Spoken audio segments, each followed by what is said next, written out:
कम से कम तो 25% लोग को एयरपोर्ट से वापस भेजा जा रहा है और बोर्डिंग पास तो मिल गया। ये बहुत अच्छा और खुशी की बात है। और बहुत अस्सलामुअलैकुम, वेलकम टू सादरे ब्लॉग यूट्यूब चैनल। आज की इस वीडियो में मैं आप लोगों को बताने वाला हूं इंडिया से सऊदी के लिए डायरेक्ट फ्लाइट किस तरह से ले सकते हैं।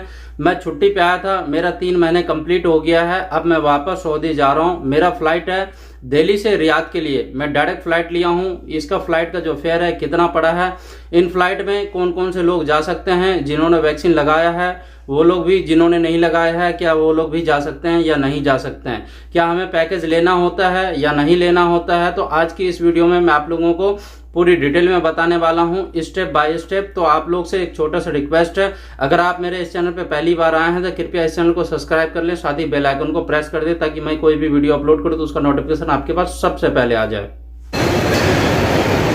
फाइनली मैं पहुंच गया हूं टर्मिनल 3 गेट नंबर 7 के सामने।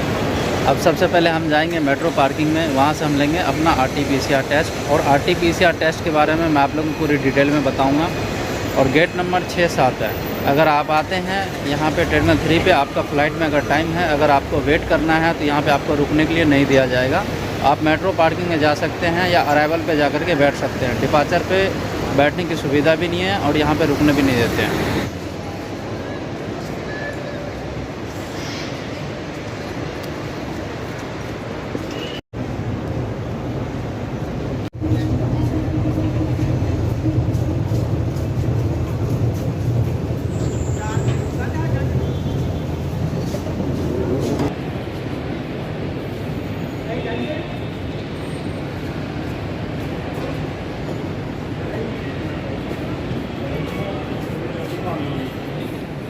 यह है मेट्रो पार्किंग में जाने का रास्ता। यहाँ पे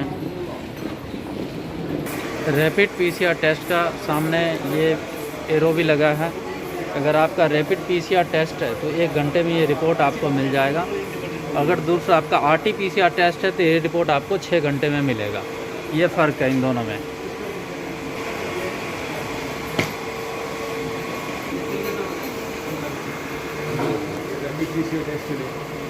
ऑनलाइन बुकिंग कर चुका हूँ।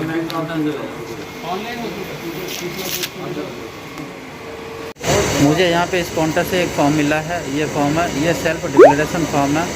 जो ये डायग्नोस्टिक है ये उनका फॉर्म है। यहाँ पे क्या है कि 3 कंपनी बैठे हुए हैं RT-PCR टेस्ट और रैपिड PCR टेस्ट के लिए। 3 कंपनी में आप किसी के भी पास जाकर के फॉर्म भर के फिलअप कर सकते हैं या उन्हें दे सकते हैं RT-PCR टेस्ट या रैपिड टेस्ट के लिए।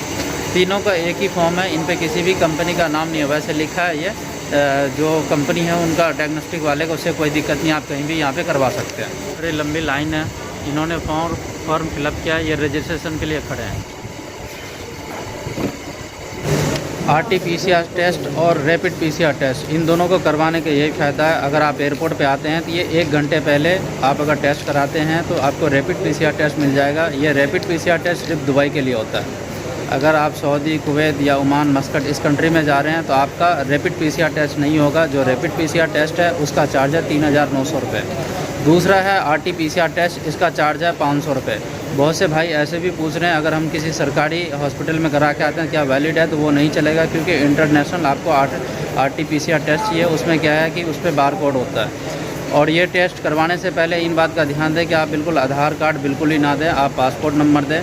और यहाँ पे RT-PCR टेस्ट करवाने के बाद 6 घंटे आपको वेट करना है। 6 घंटे बाद ही आपको रिपोर्ट मिलेगा। अगर आपके घर के आसपास कोई लैब है तो आप वहाँ जा कर के टेस्ट करवा लें। टेस्ट करवाने के बाद आप रिपोर्ट साथ में लेकर के आते हैं तो ये आपका टाइम बचेगा, इससे आपका बहुत फ़ायदा होगा। तो आप कोशिश करें कि बाहर से कोई RT-PCR टेस्ट करवा करके लाने का। अगर आप बाहर नहीं करवा सकते हैं, यहाँ आकर के आप करवाते हैं तो यही है कि आपका यहाँ पे थोड़ा टाइम वेस्ट होगा। अगर आप बाहर किसी भी लैब में कराते हैं तो उसका 500 रुपये चार्ज है और यहाँ भी 500 रुपये चार्ज है RT-PCR टेस्ट का। किसी हॉस्पिटल में आदमी देख करके 1000 भी ले लेते हैं या 2000 भी ले लेते हैं, वो आदमी के ऊपर डिपेंड करता है। यहाँ आने के बाद जो फॉर्म फिलअप करना होता है, ये फॉर्म बिल्कुल सिंपल फॉर्म है। इसके अंदर कुछ भी नहीं भरना, बिल्कुल लास्ट छोटे छोटे 2 वर्ड हैं। जो मेन मतलब जो जानकारियाँ होती है 2-4 बातें लिखनी है बस। इनको भरने के लिए यहाँ पे मैं देख रहा हूँ जो यहाँ की हालात है, लोग 100 रुपये ले रहे हैं इस फॉर्म को भरने के लिए। मैं अब तक मैं करीब 6 या 7 आदमी का फॉर्म भर दिया हूँ। ज़्यादा आदमी का फॉर्म भरना भी यहाँ ठीक नहीं है क्योंकि दिक्कत हो जाएगा। तो आप खास करके इन चीज़ का ध्यान दें बस और आएँ, और कोई दिक्कत नहीं है, बिल्कुल बिंदास आएँ। जो लोग दूर से आ रहे हैं, जैसे उत्तर प्रदेश हो गए, बिहार हो गए या चंडीगढ़ और भी ऐसे अदर स्टेट से आ रहे हैं, तो वो बिल्कुल आ सकते हैं। आकर के यहाँ एयरपोर्ट पे RT-PCR टेस्ट और रैपिड PCR टेस्ट दोनों करवा सकते हैं, कोई दिक्कत नहीं है। मैं अपना RT-PCR टेस्ट एयरपोर्ट पे ही करवाया हूँ, क्योंकि द्वारका में मैं रहता हूँ, ये पास में मेरा घर है। यहाँ पे आज दिन में आया था किसी काम से और टेस्ट करवा करके मैं वापस चला गया हूँ। और इस वक्त मैं आया हूँ, मैं अपना जो टेस्ट है वो कलेक्ट करूँगा। कलेक्ट करने के बाद मैं अंदर एंट्री कर लूँगा। तो चलते हैं अब काउंटर की ओर। ये सामने काउंटर है, यहाँ से मुझे पिक करना है अपना टेस्ट। ये जो मुझे रिपोर्ट मिला है, ये रिपोर्ट 5 से 6 घंटे का टाइम होता है। भाई साहब कह रहे हैं अगर पहले रिपोर्ट आ जाता है तो 2 घंटे में भी देते हैं और 3 घंटे भी लग जाता है, या 6 घंटे तो वैसे हमने टाइम दे ही रखा है। उसके बाद जो ये रिपोर्ट है, ये RT-PCR टेस्ट का, ये 48 घंटे तक वैलिड है। और बहुत से भाई का सवाल है कि 72 घंटे भी है। अगर आप 72 घंटे का सोच रहे हैं तो ये आपके लिए दिक्कत हो जाएगा, तो आप बिल्कुल ऐसा मत सोचें। फाइनली बाहर से अंदर एंट्री कर गया हूँ और अब चलते हैं बोर्डिंग पास काउंटर पे। देखते हैं बोर्डिंग पास काउंटर इस वक्त खुला है या नहीं खुला है। अल्हम्दुलिल्लाह बोर्डिंग पास हो गया, और बोर्डिंग पास होने में बहुत टाइम लग गया। टाइम लगने का मेन रीज़न ये है कि जो एयर इंडिया का काउंटर है, एक ही लाइन है। जो अमेरिका या लंदन, जो दुबई या सऊदी जा रहे हैं, सबको एक ही लाइन में लगा रखे हैं। वहाँ पे 1 बाय 1 करके ले रहे हैं। और बोर्डिंग पास तो मिल गया, ये बहुत अच्छा और खुशी की बात है। और बहुत मुशक्क़त करने के बाद मुझे मिला है। सीट नंबर 26A है। और उसके बाद यहाँ पे मेरा तवक्कलना चेक हुआ है। जो हमने वैक्सीन सऊदी में लगाया था, सेहती एप्लीकेशन का प्रिंट आउट उसे दिया हूँ। उसके बाद हेल्थ पासपोर्ट का भी उसे प्रिंट आउट दिया हूँ। जो एक लेकर के आ रहा है, सिर्फ हेल्थ पासपोर्ट का और सेहती का नहीं है, उसे वापस कर रहा है, उन्हें रोका जा रहा है। तो ये ज़रूरी है कि आपके पास तवक्कलना होना चाहिए। अगर आपने प्रिंट आउट लेना भूल गया सेहती एप्लीकेशन का और आपके पास PDF है, तो आप उसे दिखा सकते हैं, या आपका काम चल जाएगा। तो अब मैं अंदर की ओर चलता हूँ। अब मेरा सिक्योरिटी चेक होगा, उसके बाद इमिग्रेशन होगा, और अंदर गेट पे पहुँचने के बाद फिर मैं आप लोगों को बताऊँगा। सिक्योरिटी चेक के लिए खड़ा हूँ। अल्हम्दुलिल्लाह इमिग्रेशन हो गया, और इमिग्रेशन में मुझसे पूछा गया है कितने दिन की छुट्टी पे आए हो, कितना छुट्टी बचा है। मैं उसे बताया था कि 3 महीने की छुट्टी पे आया हूँ, और अभी 3 दिन बाकी है 3 महीना कंप्लीट होने में। तो उन्होंने कहा जो आपका छुट्टी पेपर है, छुट्टी पेपर दिखाओ। मैं उसे अपना छुट्टी पेपर दिखाया हूँ। दिखाने के बाद इमिग्रेशन मेरा क्लियर हो गया और अंदर आ गया हूँ। अंदर आने के बाद फिर सिक्योरिटी चेक हुआ। अल्हम्दुलिल्लाह सिक्योरिटी चेक भी बहुत अच्छा हो गया। और अंदर एंट्री करने के बाद अब वो फील हो रही है कि अब बिल्कुल मैं सऊदी अरबिया पहुँच जाऊँगा। क्योंकि ये इस बात को मैं इसलिए कह सकता हूँ कि बाहर इतने झोल हो रहे हैं, कम से कम तो 25% लोग को एयरपोर्ट से वापस भेजा जा रहा है। किसी के पास कुछ कमी है तो किसी के पास कुछ कमी है। अगर आप इस वीडियो को पूरा देखे हैं तो हो सकता है कि आपको कमी महसूस नहीं करना पड़ेगा और आपको पूरी डिटेल मालूम पड़ जाएगा। क्या कह सकते हो भाई साहब? अरे एकदम यार, रेडी रहो फुल। बस ये ध्यान रखना, नंबर सऊदी का होना चाहिए। मोबाइल नंबर जो है नंबर, जो सिम है वो आपके पास होना चाहिए। क्योंकि सेहती का जो देखते हैं ना सर्टिफिकेट, जो सेहती में होता है सर्टिफिकेट दोनों वैक्सीन का, वो आपका खुलना चाहिए। वो देखेंगे, उसके बाद ही तवक्कलना भी देखेंगे आपका। और एक बात और है, अगर आपका तवक्कलना नहीं चल रहा और आपके पास सऊदी का सिम नहीं है, बंद हो गया, तो दिक्कत हो जाएगी। नहीं तो भी आप आ सकते हैं। जो आपका वैक्सीन की सर्टिफिकेट है, जो सेहती वाला है और हेल्थ पासपोर्ट वाला, दोनों होना चाहिए। उसके बाद चालू होना चाहिए वैसे। हाँ, उसके बाद भी 1% को वो आपको छोड़ सकता है। अगर आपका तवक्कलना चल रहा है तो ये आपके लिए बहुत अच्छा है, क्योंकि एक बहाना चाहिए रोकने का। तो कोशिश करो ये चीज़ करने का। ठीक है। तो आगे की जो डिटेल है अंदर पहुंचने के बाद मैं आप लोगों को बताऊंगा। और फ़िलहाल मैं अंदर गेट की तरफ मूव कर रहा हूं। गेट नंबर 20 मिला है मुझे। अंदर आ गया हूं। अंदर आने के बाद ये मेडिकल की दुकान मिला है। ये बहुत अच्छा है, यहाँ पे सारा लिक्विड में ही दिख रहा है। वैसा कौन सा ये लिक्विड? वो ऐसा भी लिक्विड नहीं है, ब्लैक लेवल है। दारू है। अरे फोटो बढ़िया वीडियो बना, आप लोग भी ले लो। वैसे उधर ही देख के काम चलेगा। कितने का है? 4590 रुपये। 4590 रुपये का इनका प्राइस है। और ये चारों बगल आप जितने भी देख रहे हैं, सिर्फ दारू ही दारू है। और वैसे तो दवाई बोला था भाई ने दारू बोला। वैसे दारू कह सकते हैं, क्यों कि जो लोग पीते हैं उनके लिए दारू नहीं है, ये दवाई है। तो इस वजह से आपको दवाई बोला है। इसके साथ चखना भी होना चाहिए। चखना नहीं है। नमकीन की दुकान सामने है, वो भी मैं आप लोगों को दिखा देता हूँ। दोनों काम हो गया। ये मार्केट है ना यहाँ का, तो अंदर का। हाँ, ये अंदर का पूरा मार्केट है। हाँ। खरीदारी करो, कुछ भी करो, कोई किलो या कोई मतलब से चार्ज नहीं लगता। इनको इधर से लेके इधर ही निकल जाओ। बस ये है जो दवाई। सोनू भैया कहाँ जा रहे हो? अरे चल रहे यार, बहुत देरी लगी पड़ी है। पहले टॉयलेट से होके आते हैं। हाँ बाथरूम आ गया, क्या फील हो रहा है? भाई साहब पूछो मत, एकदम समझ लो सर से क्या बोझ उतर गया। अरे वाह, चले अब। अरे रामदेव बाबा यहाँ भी आ गए, पतंजलि शॉप। दुबई में भी तो इसका शॉप खुल गया।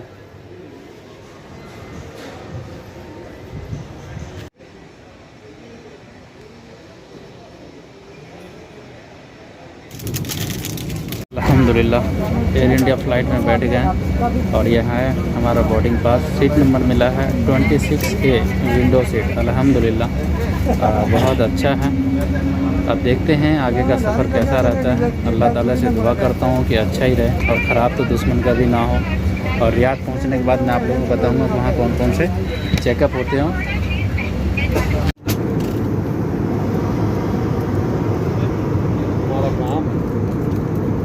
क्या है वो? चावल है,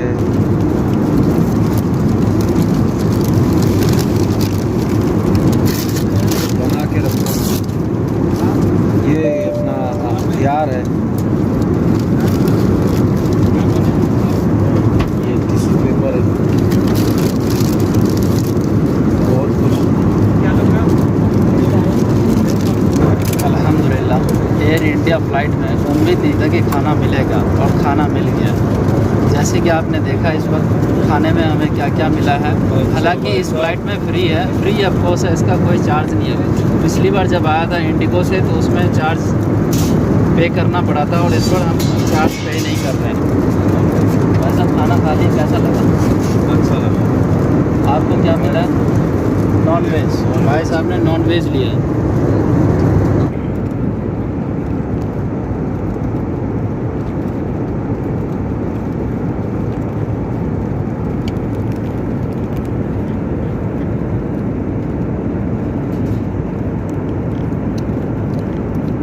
हालांकि ये चावल नहीं है, ये सवाई है, सूखा सवाई है बिल्कुल।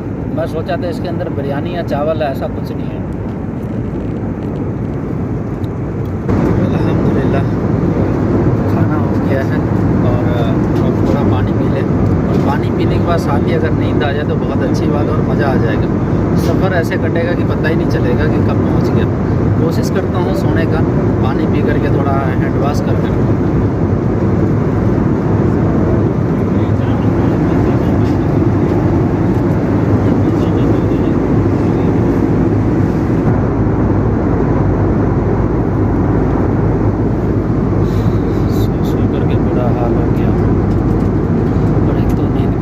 आ रहा है। अगर नींद भी आ रहा है तो 15 से 20 मिनट में दोबारा नींद खुल जा रहा है।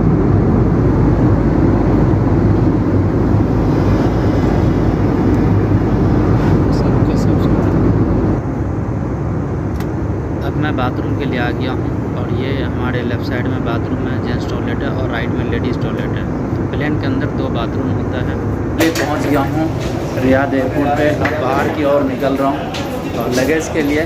जो लगेज है बेल्ट नंबर 1 पे आएगा और उसके बाद देखो बायोमेट्रिक भी होता है और क्या क्या होता है, बाहर निकलने के बाद मालूम पड़ेगा। अल्हम्दुलिल्लाह रियाद इंटरनेशनल एयरपोर्ट पे उतर गया हूँ और फाइनली मैं सऊदी पहुँच गया हूँ। जो हमारे साथ में SP ब्लॉक है सोनू सोनी, उसके साथ एक छोटा सा घटना हो गया है। घटना ये हो गया कि उसका जो बैग था वो बैग नहीं आया। बैग नहीं आने का मेन रीज़न ये था कि जो उन्होंने अपने बैग में पावर बैंक रख दिया था, इस वजह से उसका बैग को वहाँ पे होल्ड कर दिया गया है, बैग को नहीं लाया गया। अभी बैग के लिए वो कंप्लेंट कर रहे हैं। अगली फ़्लाइट से उसका बैग सऊदी आ जाएगा, उसके बाद एयरपोर्ट आकर के उसे बैग कलेक्ट करना होगा। एयरपोर्ट से बाहर निकल गया हूँ और बाहर निकलने के बाद और बड़ी दुख की बात है ये सोनू भैया के साथ, इसका सामान नहीं आया। आप कंप्लेंट किए? कंप्लेंट कर दिए भाई, फ़ोन नंबर वगैरह सब ले लिया। बोला कि अगली फ़्लाइट का नंबर भी दिया, जब फ्लाइट आएगी तो फिर उसमें हम वापस कर देंगे। और फ्लाइट कब तक आएगा ये क्लियर नहीं है? इसका कोई क्लियर नहीं है। एयर इंडिया जब आएगी, कल आए परसों आए, बिल्कुल जब आएगी तभी आएगी। बिल्कुल। अगर आपका भी सामान कभी मिसमैच हो जाए तो आप कंप्लेंट कर सकते हैं। सामान कहीं नहीं जाता, सामान आपको मिल जाएगा। सामान जब आएगा तो ये लोग आपको कॉल करेंगे और फिर आकर के सामान आपको कलेक्ट करना है एयरपोर्ट से। तो इस वीडियो को मैं यहीं समाप्त समाप्त करता हूँ क्योंकि ये वीडियो बहुत लंबा हो गया, और इस वीडियो में जितने भी मैं आप लोगों को जानकारी दिया हूँ, उम्मीद करता हूँ कि ये वीडियो आप लोगों को अच्छा लगा होगा। अगर आपका कोई सवाल है तो मुझे कमेंट भी कर सकते हैं। इस वीडियो के डिस्क्रिप्शन बॉक्स में इंस्टाग्राम और ट्विटर का लिंक दे रखा हूँ, आप मुझे वहाँ जा कर के फॉलो कर सकते हैं पर्सनली के लिए। तो इस वीडियो को यहीं समाप्त करता हूँ, मिलता हूँ आप लोगों से किसी नेक्स्ट वीडियो में, तब तक के लिए खुदा हाफिज़।